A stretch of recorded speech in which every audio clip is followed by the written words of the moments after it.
할렐루야. 오늘도 거룩한 주일 하나님 전에 나오신 여러분의 삶의 자리 가운데 평강의 하나님께서 때마다 일마다 여러분에게 평강을 더하여 주심으로 여러분께서 소망하고 계획하는 모든 일들이 주님의 뜻 가운데에서 아름다운 열매를 맺는 그런 형통의 길 걸어가시기를 축복합니다. 우리 옆에 계신 분들과 함께 인사합니다. 행복한 애음교회에 참 잘 오셨습니다. 하나님은 여러분을 사랑하십니다. 저도 여러분을 사랑합니다. 네, 감사합니다. 2024년 우리 교회 표원 말씀 우리 함께 외워보도록 하겠습니다. 하나님이 그들에게 복을 주시며 하나님이 그들에게 이르시되 생육하고 번성하여 땅에 충만하라. 땅을 정복하라. 바다의 물고기와 하늘의 새와 땅에 움직이는 모든 생물을 다스리라 하시니라. 아멘. 여러분께서 뽑으신 말씀 우리 함께 외워보겠습니다.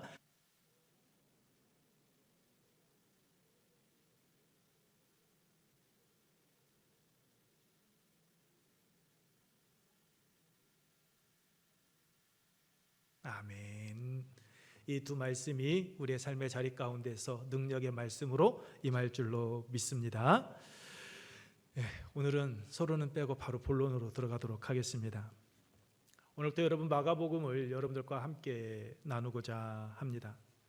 여러분 마가복음의 저자는 마가 요한이라는 사람입니다. 그 히에라볼리, 그러니까 지금의 튀르키예 파수칼레라라는 지역의 감독으로 있었던 그 파파이스라라는 감독이 장로 요한, 그러니까 사도 요한의 말을 인용해서 이 마가 요한에 대해서 여러분 이런 말을 했습니다. 한번 들어보십시오. 장로 요한은 또 다음과 같이 말했다. 베드로의 통역관이었던 마가는 모든 것을 지극히 정확하게 기록했다. 그는 대단히 주의 깊은 사람이었으므로 들은 것을 하나도 지나치지 않았으며 또한 거짓된 것을 진술하지 않았다라고 이야기하고 있습니다. 그러니까 이 마가복음은 거짓이 없다라는 거죠. 참이다라는 겁니다. 여러분 마가는 이 감독 파파스가 남긴 글과 같이요, 베드로의 통역관이었습니다. 베드로가 선교지를 다니며 전도를 할 때 그 베드로의 통역관이 되어서 복음을 전했더니 그가 마가 요한이었습니다. 예수님의 12 제자 가운데 한 사람 아니었습니다. 예수님의 제자의 제자가 되어서 하나님께서 자신을 부르신 그 부르심에 합당한 삶을 살아갔더니 그가 이 마가복음의 저자 마가 요한이었습니다. 그는 사도행전 12장 12절 말씀과 같이 예루살렘에 거하던 성도들에게 집회 장소를 제공해 주었던 마리아의 아들이기도 했습니다. 또한 골로새서 4장 10절에 바나바의 생질 마가와라고 말씀하고 있듯이 초대교회 당시 사도 바울의 동역자였던 그 바나바의 생질 조카였습니다. 이 마가는 바울과 바나바의 1차 전도 여행을 함께 갔었는데 사도행전 13장 13절에 말씀하고 있듯이 밤빌리아 버가에서 예루살렘으로 돌아옴으로 인하여서 바울과 바나바가 갈라서게 되는 그 원인을 제공했더니 복음을 전하는 일이 너무나도 힘들고 어려워서 그것을 포기함으로 말미암아 자신에게 주어졌던 사명을 내려놓았던 그러한 경력이 있었던 이가 바로 이 마가복음을 기록한 마가 요한이었습니다. 하지만 마가 요한은 그렇게 끝나지 않죠. 디모데후서 4장 11절에 바울이 디모데에게 편지를 쓰죠. 누가만 나와 함께 있느니라. 내가 올 때에 마가를 데리고 오라. 그가 나의 일에 유익하니라 라고 말씀하고 있듯이 사도 바울과의 말년에 그 관계가 회복되어져서 복음 전파의 큰 일을 감당해 주었던 이였습니다. 그러니까 복음 안에 은혜 안에 거하다가 자신에게 주어진 사명을 감당하며 나아갔던 그 자리에서 쓰러지고 넘어졌던 아픔 경력이 있었던 자, 하지만 그것으로 끝나지 아니하고 그 아픔의 자리, 그 절망의 자리를 다시 일어서서 하나님의 부르심에 합당한 모습으로 남은 삶을 살아갔던 그가 여러분 마가 요한이었던 겁니다. 뿐만 아니라 저 선교 여행에서는 넘어졌지만 알렉산드리아의 최초의 교회를 세움으로 하나님의 나라가 그 땅 가운데 세워져 갈 수 있도록 힘썼던 이가 마가 요한이었습니다. 이러한 마가 요한이 기록한 이 마가복음은 예수 그리스도는 하나님의 아들이다라는 것, 그리고 그 예수 그리스도 안에 임하는 하나님의 권능을 여러분 이야기하고 있습니다. 그래서 예수님의 말씀보다는 예수님께서 공생의 3년 동안 행하셨던 그 이적들, 그 권능과 기사를 중점적으로 여러분 이 마가복음은 기록을 하고 있습니다. 기록 연대는 주후 65년에서 70년경이다라고 이야기하고 있습니다. 당시 기독교인들에 대한 로마와 유대인들의 그 박해가 커져가고 있던 때였습니다. 이에 마가는 로마 황제 치하에서 그 생명의 위협을 받으면서 신앙생활을 하고 있는 그 로마 교회의 성도들에게 오직 예수 그리스도만을 바라보고 인내하도록 그들을 위로하고 격려하기 위해서 이 마가복음을 여러분 기록하였던 것입니다.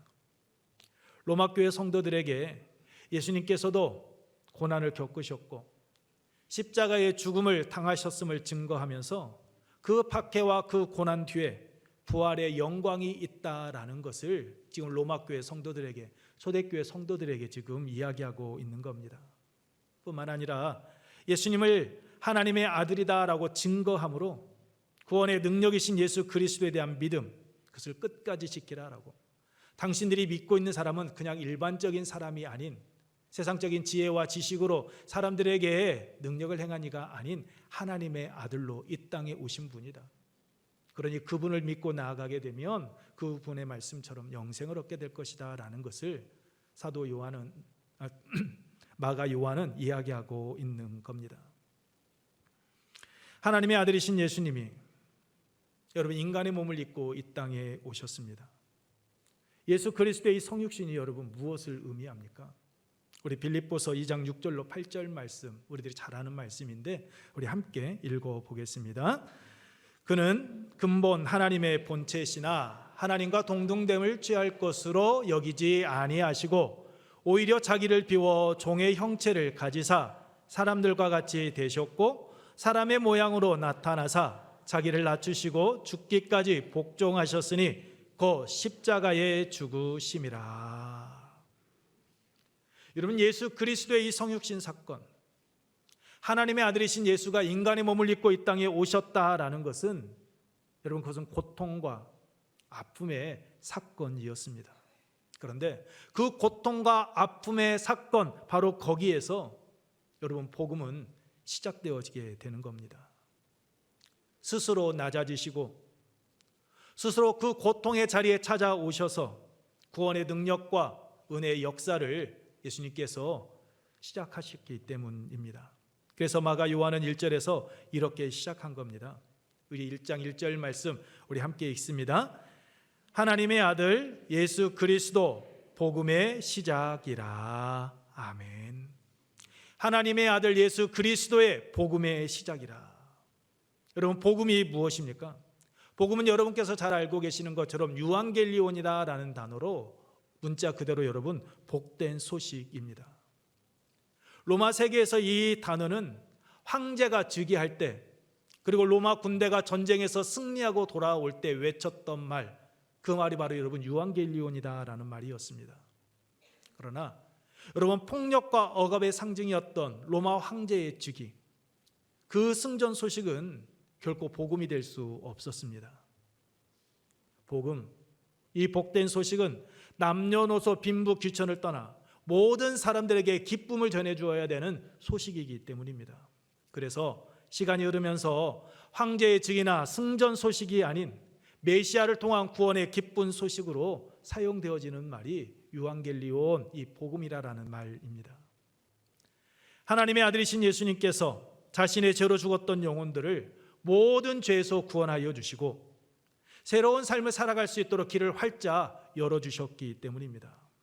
그러므로 복음은 모든 사람들에게 구원의 기쁜 소식인 겁니다.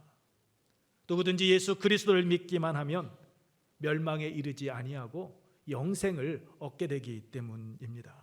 우리가 잘 아는 요한복음 3장 16절 말씀 우리 함께 읽겠습니다. 하나님이 세상을 이처럼 사랑하사 독생자를 주셨으니 이는 그를 믿는 자마다 멸망하지 않고 영생을 얻게 하려 하심이라. 아멘. 사도행전 16장 31절 말씀은 제가 읽어드립니다. 주 예수를 믿으라. 그리하면 너와 내 집이 구원을 받으리라. 여러분, 이 복음의 그 중심, 그 핵심에는 언제나 예수 그리스도가 계십니다. 구원은 예수 그리스도를 믿는 믿음을 통해서만 여러분 얻을 수 있기 때문입니다. 여러분, 사도 바울은 로마서 1장 16절에서 이렇게 고백을 했습니다. 우리 함께 읽습니다. 로마서 1장 16절입니다. 내가 복음을 부끄러워하지 아니하노니 이 복음은 모든 믿는 자에게 구원을 주시는 하나님의 능력이 됨이라. 먼저는 유대인에게요 그리고 헬라인에게로다. 아멘. 그렇습니다. 사도 바울이 이렇게 고백하였던 것처럼 여러분, 구원의 은혜는 차별이 없습니다. 남녀노소 예수 그리스도를 나의 구주로 믿고 고백하기만 하면 빈부 귀천을 떠나서 모두에게 임하는 은혜입니다. 그래서 예수 그리스도 이 복음은 여러분 기쁜 소식이다라고, 유앙겔리온이다라고 말씀을 하고 있는 겁니다. 이 기쁜 소식의 그 복음의 그 중심, 그 근거, 그 시작은 다른 데 있지 않습니다. 오늘 말씀처럼 하나님의 아들 예수 그리스도이십니다. 여러분, 말씀을 보게 되면 하나님의 아들 예수 그리스도의 복음의 시작이다라고 말씀을 하고 있습니다. 여러분, 그런데요, 원어 성경에 보게 되면 그렇게 말씀하고 있지 않습니다. 원어 성경에 보면 이렇게 말씀합니다. 아르케투 유앙겔리온 예수 크리스토스 휘우 데우라라고 되어져 있습니다. 무슨 말입니까? 복음의 시작이라 하나님의 아들 예수 그리스도는 이렇게 되어져 있습니다. 그러니까 이 시작이라라는 말이 여러분 아르케라라는 단어인데, 이 아르케라라는 단어가 여러분 창세기 1장 1절에 나오는 태초에 하나님이 천지를 창조하시니라, 이 태초라라는 말씀입니다. 이 태초라라는 말씀은 히브리어 베레시트라라는 단어를 쓰고 있습니다. 그런데 이 베레시트가 헬라어 구약 성경인 70인역에서 오늘 방금 우리가 읽었던 이 말씀 시작 아르케라라는 말로 여러분 번역되어져 있습니다. 그러니까 하나님께서 천지 창조를 시작하셨을 때 여러분, 하나님께서는 이미 구원의 그 복음에 대한 그 기쁜 소식을 준비하고 계셨다라는 겁니다. 예수님의 이 복음 사역이 하나님의 천지 창조의 역사와 연결되어져서 인류를 구원하는 그 일이 이미 하나님께서 세상을 창조하시는 그때부터 차근차근 하나님의 계획대로, 하나님의 뜻대로 이루어져 가고 있었다라는 겁니다. 예수 그리스도의 이 복음의 사역은 어느 한순간 갑자기 하나님께서 감정적으로 행하신 일이 아니다라는 겁니다. 하나님께서 세상을 창조하실 때 밖으로 겉으로 드러나지는 않았지만 이미 계획되어지고 하나 둘씩 이루어져 가고 있었다라는 겁니다. 그래서 하나님께서는 때가 되자 여러분 2절로 3절 말씀과 같이 말라기와 이사야 선지자를 통하여서 주의 길을 예비하는 그 선지자를 말씀해 주고 계셨던 겁니다. 시건치 아니하신 하나님께서는 그 말씀대로 주님께서 오시기 전에 세례 요한을 보내 주의 길을 예비하게 하셨습니다. 우리가 여기서 기억해야 할 것이 있습니다. 그것은 세례 요한은 오늘 우리가 읽었던 3절 말씀과 같이 광야에 외치는 소리다라는 겁니다. 여러분, 광야는 세례 요한이 주요 활동했던 무대인데 유대의 광야를 뜻합니다. 그런데 그 궁극적으로 광야가 의미하는 것은 이스라엘의 영적인 상태를 뜻합니다. 부패하고 타락하여서 식물이 살 수 없는 그 불모지와 같은 광야의 땅과 같은 상황이 지금 이스라엘 백성들이 처한 상황과 같다라는 겁니다. 메시아이신 예수님께서 오실 길을 준비한 세례 요한은 그 광야와 같은 이스라엘에서 회개의 세례를 전파함으로 이스라엘 백성들로 하여금 자신의 뒤에 오실 예수 그리스도를 맞이할 수 있는 그 틀, 그 준비를 하게 한 겁니다. 여러분, 광야에서 길을 찾는 것이 쉽습니까? 어렵습니까? 광야에서 길을 찾는 것은 결코 쉽지가 않습니다. 어렵습니다. 근데 여러분, 우리가 살아가는 세상은 광야와 같습니다. 이 광야와 같은 이 세상 속에서 많은 사람들이 찾는 길이 있습니다. 그것은 성공의 길입니다. 행복의 길을 찾고 있습니다. 그런데 우리들이 그렇게 찾고 있는 그 성공의 길, 그 행복의 길을 찾아가고 있는데 이것이 옳다라고 생각했는데 어느 순간 길이 없어져 버립니다. 잠깐은 나에게 행복을 주고 나에게 기쁨을 주고 나의 삶을 평안케 하는 것 같았는데 어느 순간 가다 보면 길이 보이지 않습니다. 내가 여기까지 온 것이 옳은 것이었나? 내가 선택한 것이 정말 바른 것이었나라는 그런 회의가 들 때가 있습니다. 나이가 들어가면 들어갈수록 나의 선택에 대해서, 내가 걸어가고 있는 그 길에 대해서 당황을 하게 되어집니다. 이유가 무엇일까요? 내가 선택하고 나아가는 그 길, 그 맞은편에 나를 기다리고 있는 것은 죽음이기 때문입니다. 성공인 줄 알았고 행복인 줄 알았고 사랑인 줄 알았는데 내가 묵묵히 걸어갔던 그 길에서 나를 기다리고 있는 것은 죽음이 기다리고 있기에 모두 다 당황하는 것이죠. 그런데 여러분, 우리에게는 우리들이 그렇게 소망하는 영생으로 나아가는 길이 있습니다. 바로 예수 그리스도께 가는 길입니다. 예수님께서는 말씀하셨습니다. 요한복음 14장 6절에서 내가 곧 길이요 진리요 생명이다 라고.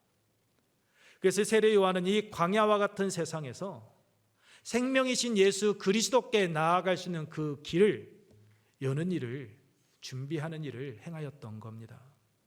하지만 그는 자신의 표현과 같이 복음이신 예수 그리스도를 맞이할 수 있도록 준비하게 하는 그 소리, 그 이상도 그 이하도 여러분 아니었습니다.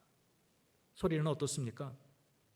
사람들로 하여금 듣고 분별하도록 전달하는 수단이 소리입니다. 그런데 이 소리는 입 밖에 나온과 동시에 여러분 어디론가 사라져 버립니다. 형체가 없습니다. 세례 요한이 바로 이와 같은 사역의 길을, 사명의 길을 걸어간 겁니다. 말이 입 밖에 나온과 동시에 사라져 가듯이 세례 요한은 예수 그리스도의 공생애가 시작함과 동시에 그는 자취를 감춥니다. 세례 요한은 요한복음 3장 30절에서 그는 흥하여야 하겠고 나는 쇠하여야 하리라 라고 이야기한 것처럼 그는 쇠해져가는 삶을 살아갑니다. 세례 요한은 그리스도를 살리는 통신수단에 불과하며 곧 사라질 소리, 잊혀질 존재다라는 것을 잊지 않았던 겁니다. 전에 말씀을 드렸던 세르파라라는 이야기 여러분 기억하실 겁니다. 세르파는 히말라야 등반대원들을 돕는 티베트계 네팔인들을 부르는 말이 여러분 세르파입니다.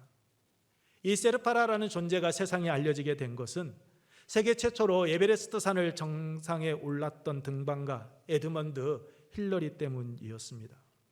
이 힐러리가 정상에 올랐을 때 이 세르파 텐징 노르가이도 그곳에 함께 있었습니다. 기자들이 정상을 정복하고 내려왔을 때 묻습니다. 두 사람 가운데 누가 먼저 그 정상의 길을 꼽았습니까? 라고. 그런데 두 사람은 서로를 바라보며 미소만 지었다라고 합니다.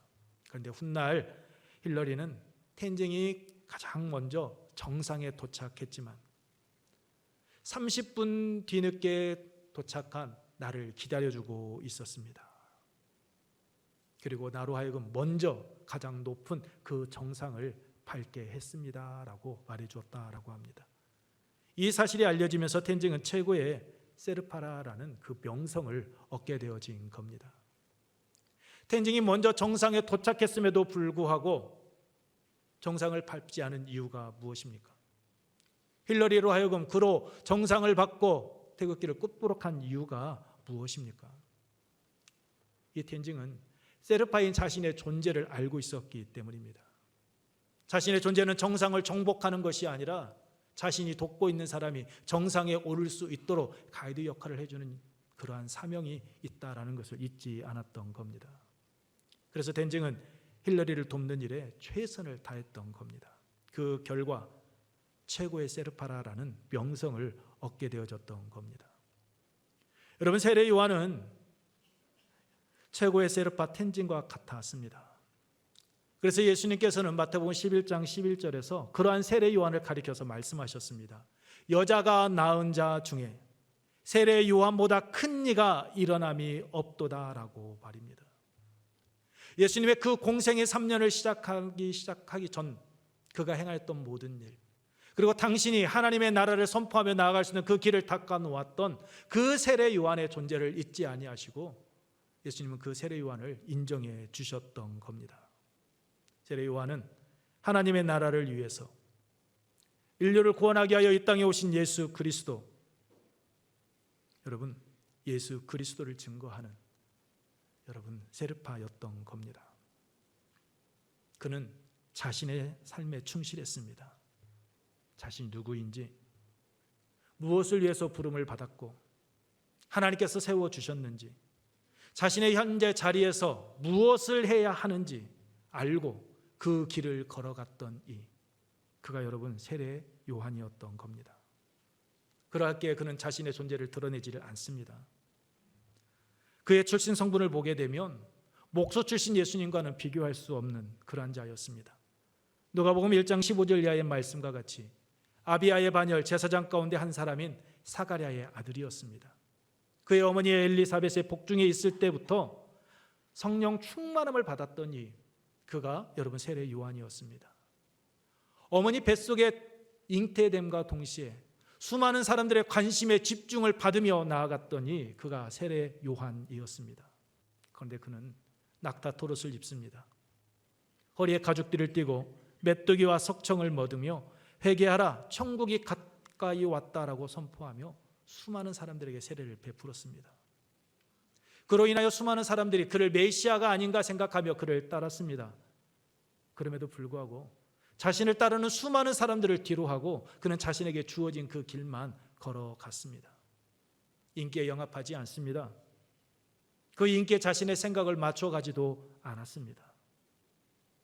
오직 세례 요한에게 있어서 관심의 집중은 예수 그리스도 한 분뿐이었습니다. 그의 사역의 자리에서 오직 예수 그리스도만 드러나기를 원했던 그가 세례 요한이었습니다. 여러분 이 세례 요한의 이 모습이 오늘 이 시간 하나님 전에 나오셔서 예배 드리고 계시는 오늘 우리의 삶의 모습이기를 소망합니다. 우리의 삶의 자리에서 내가 드러나는 것이 아니라 오직 예수 그리스도가 드러나고 하나님의 은혜가 드러나는 그러한 삶을 살아가는 우리 애은의 가족들이 되기를 소망합니다. 여러분 세례 요한은 오직 예수 그리스도만 바라보았습니다. 7절 말씀입니다. 우리 함께 읽겠습니다. 그가 전파하여 이르되 나보다 능력 많으신 이가 내 뒤에 오시나니 나는 굽혀 그의 신발끈을 풀기도 감당하지 못하겠노라. 철저하게 예수님의 세르파가 되어서 사역을 감당해 나갔던 겁니다. 그는 말합니다. 자신의 뒤에 오시는 분이 계시는데 자신은 그의 신발끈을 풀기조차 감당할 수 없다라고 말입니다. 그 당시 유대인들은 샌들을 신었습니다. 그래서 주인이 외출하고 돌아오게 되면 외출할 때는 신발끈을 묶어주고 돌아오게 되면 신발끈을 풀어주는 일, 그것을 종들이 행하였습니다. 그런데 세례 요한은 말합니다. 제사장의 아들이 목수 출신 예수 그리스도의 그 신발끈을 묶고 풀어주는 일을 감당하기에도 자신은 너무나도 연약한 존재다라고 말입니다. 이유가 무엇입니까? 8절 말씀 우리 함께 읽습니다. 나는 너희에게 물로 세례를 베풀거니와 그는 너희에게 성령으로 세례를 베푸시리라. 아멘. 그렇습니다. 예수님과 세례 요한 자신의 사역에 있어서 본질적으로 여러분 달랐기 때문입니다. 여자가 낳은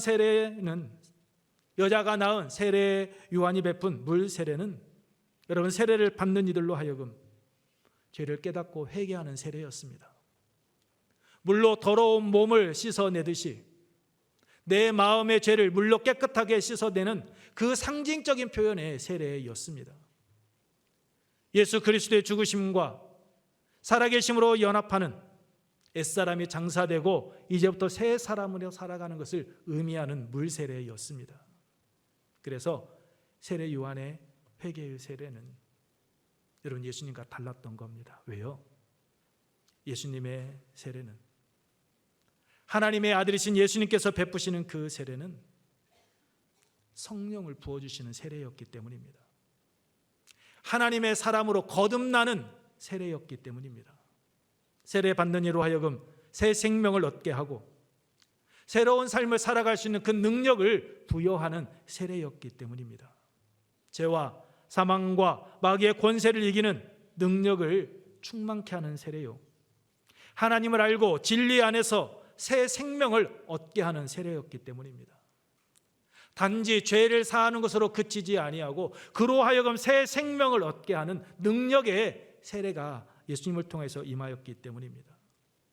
예수님께서는 우리에게 성령을 주셔서 이 세상에서 하나님의 뜻에 순종하고 죽음을 이기시고 영원한 생명을 여러분 얻게 하신 것입니다.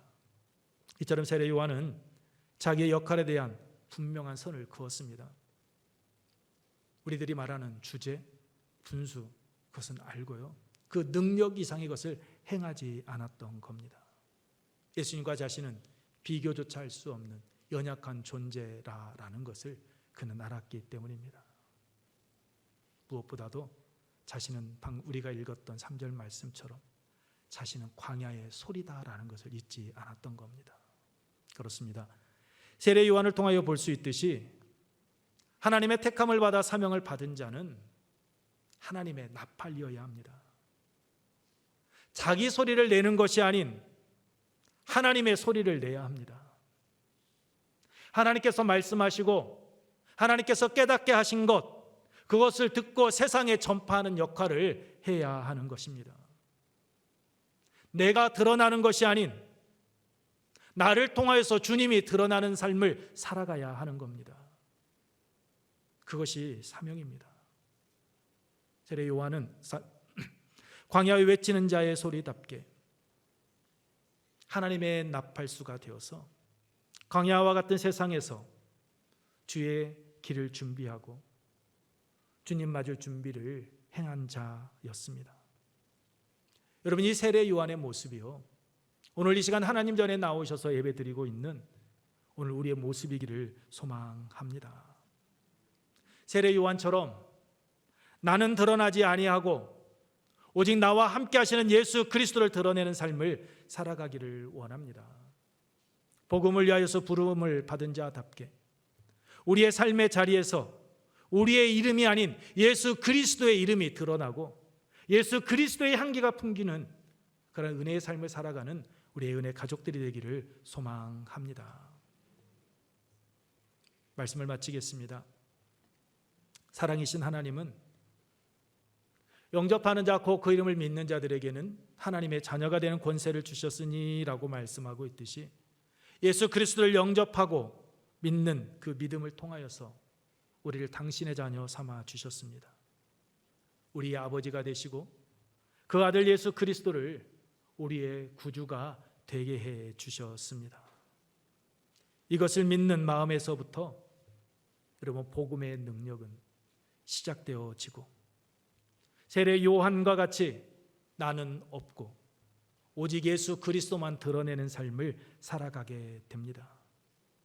왜냐하면 복음이 우리의 삶 속에서 뿌리를 내릴 때 하나님께서 공급해 주시는 그 힘으로 사명자들은 살아가기 때문입니다. 오늘 우리도 동일합니다.